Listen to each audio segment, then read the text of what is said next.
예, 비하인드 뉴스를 시작하겠습니다. 박성태 기자가 나와 있습니다. 어서 오세요. 예. 첫 번째 키워드를 열어보죠. 네, 첫 키워드는 하이힐 세 켤레로 잡았습니다.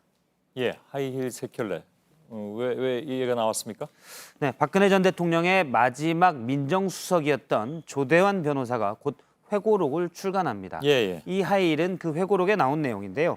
회고록은 남듬길이라는 책인데 여기에서 박 전 대통령의 청와대 마지막 행적을 회고했습니다. 예. 3월 12일 날, 재작년 3월 12일 날 청와대를 떠났는데 당시 이삿짐은 캐리어 서너 개였다. 그리고 하이힐 세 켤레. 재직 기간 내내 저 하이힐 세 켤레로 버티셨다고 들었다라고 전했습니다. 예. 또 뒤에 알려지지 않았던 내용도 나왔었는데요.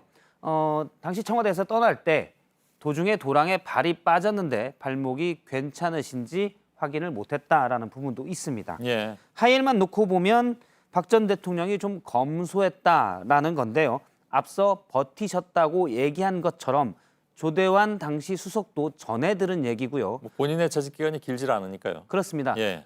탄핵 소추가 의결된 다음에 민정수석이 됐기 때문에 석 달 정도만 예. 고피를 할 수 있었습니다. 저희 제작진이 박 전 대통령의 사진을 쭉 확인을 해보니까 예. 굽이 7cm 이상인 이른바 하이힐로 되는 신발도 세 켤레보다 훨씬 많긴 했습니다. 그걸 다 봤습니까? 다 보지는 않았고 어느 정도 숫자가 되니까 예. 그만 찾긴 했습니다. 예. 예, 일단 세 컬보다 훨씬 많았고요.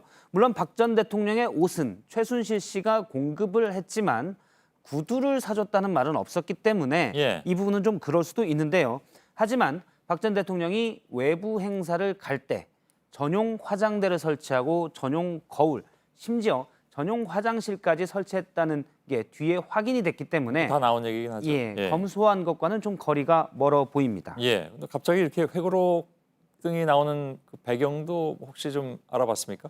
예, 그래서 제가 조대환 변호사에게 직접 물어봤습니다. 갑자기 이 책을 쓰게 된 배경이 뭐냐라고 물으니 예. 본인의 검사 시절부터 쭉 회고록, 일기와 수필이 섞인 것으로 쓰다가 예. 민정수석 시절이 거기에 들어간 것일 뿐이다라고 얘기를 했습니다.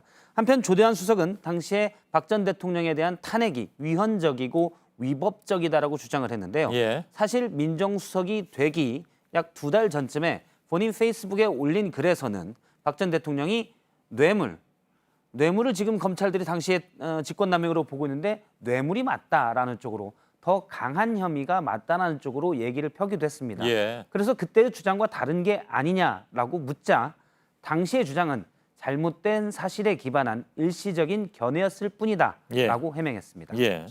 두 번째 키워드는요? 두 번째 키워드는 본좌의 재등장으로 잡았습니다. 본좌하면 생각나는 사람이 있는데 혹시 그 사람입니까? 예, 정치권에서는 허경영 씨가 예. 스스로 허본좌라 불렸습니다. 본좌라는 것은 스스로 높여 부르는 말인데 허본좌로 높여 불려지기도 했습니다. 예. 오늘 허경영 씨가 보도자료를 기자들에게 배포했습니다. 조만간 국민혁명당을 창당하겠다. 본인의 사진과 사인을 걸었고요. 예. 다음 장에 보면 주요 내용에 대해서도 나와 있는데요.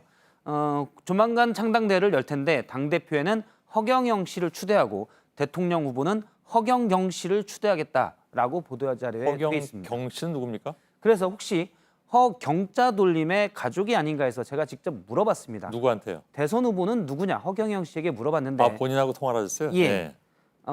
대선 후보는 본인인데 저건 오타다라고 얘기를 했습니다. 그렇습니까? 예. 아직 공보 조직은 제대로 정비가 되진 않은 것으로 보입니다.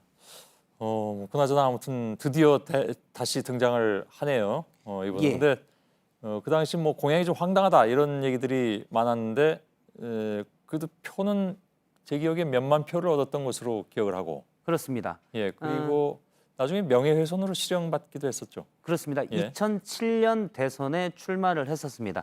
당시에 기호 8번으로 출마를 했는데요. 국회의원을 100명으로 축소하겠다. 지금 작아서 안 보이는데. 예. 그리고 뭐 결혼하면 뭐 3천만 원을 주겠다. 많은 금액을 주겠다 해서 황당한 공약으로 눈길을 끌었고요. 결혼하면 3억 원, 출산수당 3천만 원. 예, 출산수당 3천만 원. 결혼하면 3억 원을 주겠다고 했었습니다. 예. 당시에 그런데 약 9만 7천 표를 획득해서 그렇습니다. 0.4% 이상의 득표율을 보인 꽤 많이 받았습니다. 그만큼 이제 그 당시에 현실 정치에 실망한 사람, 뭐 그런 사람들의 표를 끌어들였다 이런 얘기들도 있었죠. 그렇습니다. 예, 이번에도 혁명 공약이라고 내걸었는데 개인에게 1인당 150만 원의 국민 배당금을 매달 주겠다. 이렇게 공약을 그냥요? 잠깐 모든 사람들한테. 예, 그렇습니다. 매달? 4인 가족이면 매달 600만 원을 받게 됩니다. 예, 그래서 제가 그 돈은 어디서 나느냐라고 물으니 일단 벌금 형태로 300조 원을 더 걷겠다라고 했고요. 예, 매년 돈을 1,500조 원을 더 찍겠다라고도 했습니다. 예, 그런데 사실 돈을 더 찍어내면 통화 가치가 떨어지기 때문에 150만 원이 그 150만 원이 아니게 됩니다. 예. 그래서 제가 그 부분에 대해서 물어보니 길게 설명을 했는데 잘 이해는 되지 않았습니다. 예, 허경영 씨는 지난 2007년에 박근혜 전 대통령과 당시 후보와 결혼을 약속했다라고 얘기를 해서 명예훼손으로 고소됐고요. 예, 징역 1년 6개월의 신형을 선고받기도 했습니다. 이 때문에 10년간 피선거권을 박탈당했었는데요. 지난해 말에 선거권을 되찾았습니다. 아, 그러니까 이제 그게 복권이 되면서 바로 출마를 선언하고 있는 상황이군요. 그렇습니다. 예. 황당한 공약이지만 당시 대선에서 뭐 10만 표 가까이 얻기도 했는데 실제로는 정치를 희화했다라는 비판도 받고 있습니다. 예. 알았습니다. 세 번째 키워드는요? 세 번째 키워드는 너무 큰 장군으로 예. 잡았습니다. 어떤 얘기입니까? 오늘 정의당 진해지역위원회에서 창원 지역의 진해? 진해입니다. 창원시의 진해 지역인데요. 위원회에서 한 장군의 동상 반대 기자회견을 열었습니다. 바로 이순신 장군의 동상인데요. 예. 창원시가 준비하고 있는 이순신 타워 계획을 잠깐 보면 일단 높이가 동상인데요. 100m입니다. 동상입니까? 타워입니까? 100m라는 게. 일단 밑에 기단부와 예. 동상을 합쳐서인데요. 아, 그게 100m라고요? 그렇습니다. 예, 예.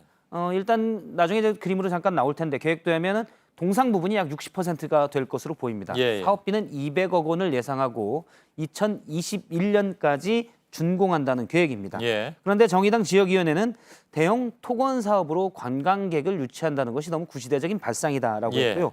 이미 부산과 거제, 여수 그러니까 남해안의 주요 도시가 이순신 장군을 통한 관광 프로젝트를 가지고 있는데 차별성이 없다라고 지적을 했습니다. 예, 예. 근데 100m면 사실 좀 너무 클 것 같긴 합니다. 예. 잠깐 사진을 보면 계획도를 보면요. 예. 지금 산 위에입니다. 저 뒤에 남해가 보이고요. 바로 저 지점에 100m 높이의 동상을 짓겠다는 건데 계획도를 보면 배 위에 거북선은 아닌데 이런 배가 있고요. 배 위에 저렇게 동상이 올라가 있는 모습으로 현재 계획을 잡고 있습니다. 예. 저 배 밑부터 해서 100m인데 산 위에 또 있기 때문에 상당히 크게 보일 것으로 보입니다. 예. 참고로 자유의 여신상이 동상 높이만 46m 정도 되고요. 아, 그거밖에 안 되나요? 예, 예. 밑에 기단부까지 합치면 100m 가까이 90 몇 미터가 됩니다. 아, 예, 예. 밑에 요트에 탄 사람들의 모습을 보면 상당히 저 높이가 큰 겁니다. 예. 산 위에 저 높이의 동상이 올라가는 건데 과연 주변 경관과는 어떨지는 좀 지켜봐야 될 것 같습니다. 그러게요. 예. 여기까지 하죠. 수고하셨습니다. 예.